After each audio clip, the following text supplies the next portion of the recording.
Okay, before we start the video, I just wanted to thank Terra Sancta for being the very first channel sponsor and giving us the opportunity to speak with Arak Muaddi of Muaddi Distillery in Palestine. He is a master Arak distiller, and it was so cool to sit and speak with him. World Arak Day is the 27th of June, so making this video just in time. Without further ado, here's the video. Hi, I'm Jazz. I'm a bartender. This is Very Good Drinks. I get really obsessed over things, and my latest obsession has been Arak. Arak is a wine-based spirit that is flavored with anise.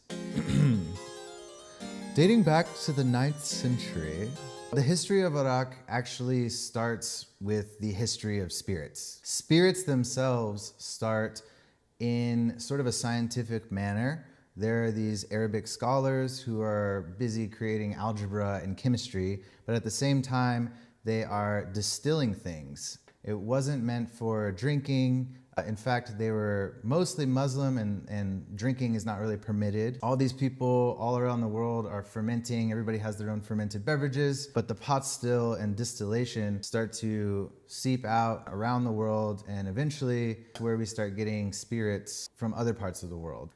Fast forward, Arak is a huge part of the agricultural cycle in this region. You know, the grape harvest happens, and then the wine gets made, and then later on it gets turned into Arak, and nothing ever gets wasted, and it's just part of this yearly cycle. It's like a circle.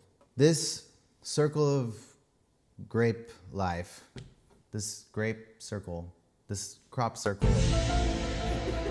this agricultural cycle goes on for many years undisturbed until, of course, our best friend, colonialism, shows up and completely changes the whole game. After the Ottomans were toppled and the British and the French came to the region, they divided the region into spheres of influence.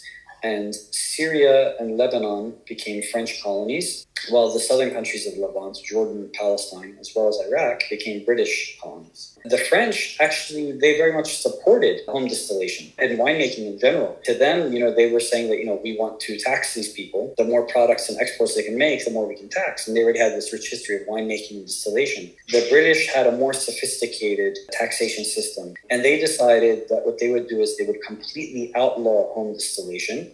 And if you wanted to distill, you needed to have a licensed distillery. The Arabs were already very used to evading taxes from colonial empires. So it was very easy for them to evade, taxation from the British, and they were doing home distillation in the mountains and selling arak, and things were carrying on business as usual, unhindered for more than 1,000 years. It was after the British left, and when, these governments began to form their own governments made up of the people, that really home distillation is completely uprooted, because the people in government were from the people, and they themselves practiced tax evasion. So they were no longer alien, they were indigenous. And they knew the tricks of the trade, and they knew how people were doing things. And they completely crushed it. They were essentially cut off from the tradition of home distillation, which they practiced for almost 1,000 years. And now, 100 years later, most people, they have no relationship to distilling. It's no longer part of their history. While in Syria and Lebanon, home distillation is still very much abundant. And almost every house in the rural countryside will have a still in the barn, and it's considered a piece of rural agricultural equipment like a tractor or plow. But the southern provinces, Palestine, Jordan, and Iraq, they don't at all have that. It's really very much centered in monopolies or duopolies. And you can imagine when there's little competition, it's not in the benefit of the consumer, let's say. I want to talk about how Arak was traditionally made and how that's changed over time. Arak is made with grapes. Those could be white grapes, they could be red grapes. They're distilled, and at that second distillation, usually, it's sort of like a grappa. The third distillation is really where the money happens. Like that's where the majority of the flavor comes in when you add the anise. After talking to Nader, it was super interesting to learn that the terroir, or sort of the essence of the Arak itself, doesn't actually come from the grapes. The grapes kind of provide the base. The anise is actually where most of the terroir and the intricacies and subtleties of the Arak actually come from. There's only one species of anise. There's one one species called Anisum pimpinella, and it's only grown in the Mediterranean basin. Anethol is one of 85 different flavonoids in the herbal essential oil of anise. So it's a very complex herbal essential oil. Anise is very reactive to terroir. The composition of those 85 flavonoids differs drastically from country to country, depending upon soil composition, depending upon rainfall, average temperature, all these things that come into play to really create a unique flavor for the anise profile. And I would say that there's generally two categories of arak. There's some araks that are more vegetal, and there's other araks that are more sweet and candy-like. So if you want to make a Palestinian arak, it would be essential that you use a Palestinian anise. It's not in the grapes, it's more so in the anise itself. During the third distillation, the anise is added and it's left to age usually 6 months to a year. And traditionally that would have been done in clay amphora. This is the time where the anethol, which is the essential oil of the anise, has time to become solvent into the alcohol itself. And it takes time for the oil and the solvent to actually become one. This is what is undone whenever you add water to arak and creates that cloudy louche effect. The oil separates out of solution and the light can actually reflect off of that, and it creates this kind of milky, cloudy thing. This sort of leads us into what arak is today. And from there you had the birth of conventional arak. So now I would say you have two types of araks. We have conventional arak, which is usually produced from already prepared distillate, which is usually from another agricultural origin other than grapes. In most cases, it's usually sugarcane or corn or sugar beets. Some of them use anise seed, but most use anise flavoring because they get the herbal essential oil already distilled. Some of them, they mix it and distill it together. Some people, they mix it. Some people include other similar aromatics like licorice or fennel. And because there is no oversight over what is arak, people have this freedom to do what they want.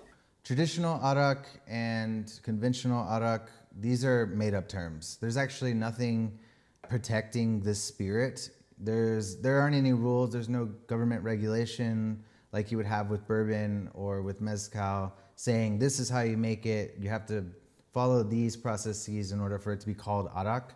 It's sort of the Wild West. And I thought that Nader had a really interesting take on the PDO for arak. Now, we don't have any protected designations regarding arak. I don't blame the producers at all. I think arak is a victim to conflicts, political turmoil. This whole region, essentially, whether it's Iraq or Palestine or Syria or Lebanon, it's been one conflict after the other. Where there's political turmoil and conflict, there's poverty. And where there's poverty, people tend to focus on buying only essential goods. So people tend to focus on medicine, food, shelter. And the arak is a non-essential item. And to make authentic arak, it's very expensive to produce. So people had to find more modern ways to make arak in the post-industrial revolution in a way that's cost-effective for the masses. If they can't, then they have to close down shop. Then arak would disappear altogether. So that was the ultimatum: is either stop producing arak or find ways to make it, more cost-effective. People have this freedom to do what they want. And at the end of the day, each business, went their own route and did their own way of making things more cost effective. It's not the fault of those companies. And at the end of the day, businesses, they're driven by profits, but ultimately the people behind those businesses, they want to put food on the table and they have families and businesses are livelihoods.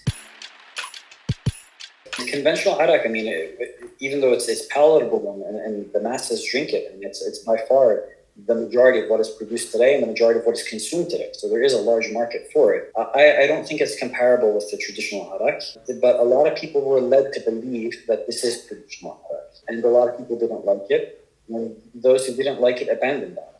And in making it cost effective, they managed to make it available for the masses, but those who had money tended to gravitate towards other spirits, finer spirits, let's say. And they really left arak behind. And now, unfortunately, if you go into any liquor store, you have to search for the arak shelf. It's somewhere down below your knees in a corner. And the arak took on this stigma of being the poor man's drink, the drunkard's drink, the drink you drink to get bumped on a budget. It's not the gift that you would bring with you if you're invited to someone's house for a special occasion. And it's unfortunate because it's our national spirit. We should take pride in it. And it has a very specific purpose and where it fits in our culinary heritage. Basically, due to colonialism, we were separated from the craft. When we got separated from the craft, again, people began to abandon this post-industrial revolution version of it. And now I think people are starting to rediscover it. And hopefully we can create a Arak revival. The traditional way to serve Arak is you pour about 1/3 Arak and 2/3 cold water into a glass. It becomes this milky opalescent white color. You would enjoy Arak with water, and it becomes this sort of palate cleanser in between bites of all of your meze, or small plates. Nader kind of explains this better than I can. When you eat like a Palestinian meal or Lebanese or Syrian meal, like there's all a bunch of, there's like 20 plus dishes on the table, and each one has like a contending flavor profile. One might be zesty, one might be fiery, one might have like an umami flavor profile. We rip pita bread and we take like little dips and jump in from one dish to the other. If you were to dive into one dish right into the other, you'd be stacking those flavors in your palate. So for Arak, it's sort of like a transitional drink that cleanses the palate. So when you jump into one dish, you reset your palate, then you go to the other dish and you get the full flavor out of it. At the same time, it has a natural sweetness, so it offsets all of the flavors on the table. So it works as that counterbalance, and it's that because it counterbalances everything, it kind of brings like uniformity to this otherwise chaos that you have going on the table. So that's sort of like how it fits with our cuisine. My head's spinning. I've learned so much about Arak. I hope you have learned a little bit about Arak as well, but this is a cocktail channel, so I wanted to talk about Arak and cocktails. If you've never had Arak before, it's like licorice candy, I'd say. Yeah, really fresh, bright. They're also really potent. They're really similar to a lot of other anise spirits throughout the world. Some notable ones are Italian sambuca, Greek ouzo, pastis, even the green one. Absinthe. I think that that's a great place to start. Anywhere you would use an absinthe, then you can reasonably substitute this. It's going to be slightly different, obviously. We talked about like the kind of similarities between Arak and like say absinthe, even the absinthe with the lushing and all that. There's also Batavia Arak. We have Arak, and then Arak with 2 R's is the Batavia Arak. In other parts of the world, they kind of use the term Arak interchangeably with like spirit. So that's that. Batavia Arak is made from typically sugar cane, but it can be made with like coconut blossoms and other things. I think this could work really well in kind of like tiki style drinks. Maybe like a Mediterranean twist on a sazerac would be really cool. Today I'm going to be playing off of like a Mediterranean lemonade type of situation. Orange flower water. So we're just gonna add like a drop or two. That's probably good. And that's gonna add like a nice sweet floral flavor. The drink itself is gonna be pretty easy. It's all equal parts, so 1 ounce of each thing. And we're gonna start with grenadine, pomegranate grenadine. This is our very good grenadine recipe. Don't know why I'm holding it like this, but that's okay. So it's gonna give us a nice pomegranate base and some sweetness. This also has just a little bit of rose water in it as well, so it's gonna add even more of that like kind of floral vibe. Got some super lemon juice here. We're gonna do 1 ounce. Get a nice balance. We're not gonna add the Arak into the tin because we wanna get some like color changing vibes. You'll see. Oh. I'm just gonna shake up the grenadine and lemon first.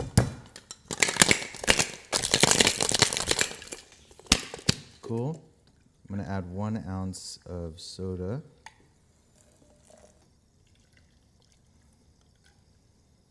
Yeah, let's add a little bit more soda. I am using this Ramala because it's a little more affordable and it has a very like candy-like licorice-y sort of vibe to it. The anise, obviously not licorice. This one is really, really nice, and I would feel bad putting it in a cocktail. It's really nice to just drink by itself. There's a lot of nuance, and I think it would just get lost in a cocktail like this. So I'm just gonna have some respect and leave it for sipping, and this is just going to be our cocktail Arak. This is 100 proof. It's pretty damn strong stuff. So I'm just gonna be adding 1 ounce of the Arak, and we should get a cool kind of lushing effect. Yes, sick. Cool. So for garnish, I'm just gonna add a nice lemon expression on the top. Just gonna be super fresh, summer vibes. I feel like this is like a perfect sort of like summer picnic, making kebabs, having a good old time type of drink. And there we have it. So obviously this is cool for serving, but I gotta give it a good mix before we drink. What a cool color. Let's try it out. Super aromatic, super fresh, very bright, light. I mean, it just makes me happy. Yeah, that's fucking bomb. It's a slimer. Very refreshing, sweet, aromatic. You definitely get the Arak. I feel like it's less like licoricey and more just like fresh and herbal. It's super great. But yeah, I hope you try it out. I wanted to thank everyone for watching. If you got to the end, thank you so much. Please like and subscribe and go find some Arak at your local liquor store. After learning all that I have about Arak, I just have such a soft spot for it. I have grown to respect it and appreciate it so much more. It deserves to be respected. It deserves to be preserved. It deserves to be enjoyed. It deserves to be shared. It deserves to be pushed forward. And if this spirit speaks to you, whether you grew up around it or not, then maybe you can be part of this journey into making Arak what it deserves to be. I think that it's a really beautiful spirit and it represents a really beautiful part of not only the history of that part of the world, but the history of cocktails and spirits in general. I am super thankful to everyone watching, as well as Terra Sancta and especially Nader for sharing his joy and passion for the spirit with me and with all of us. As a Mexican American, I felt this way about mezcal in the past, and diving into what makes that spirit great and understanding how much it means that people around the world respect it now. I think that it would be so fucking cool and beautiful if that same mentality was put forth towards Arak, and I just wanted to say that it's a really cool thing and you should check it out and we should drink more Arak. Cheers.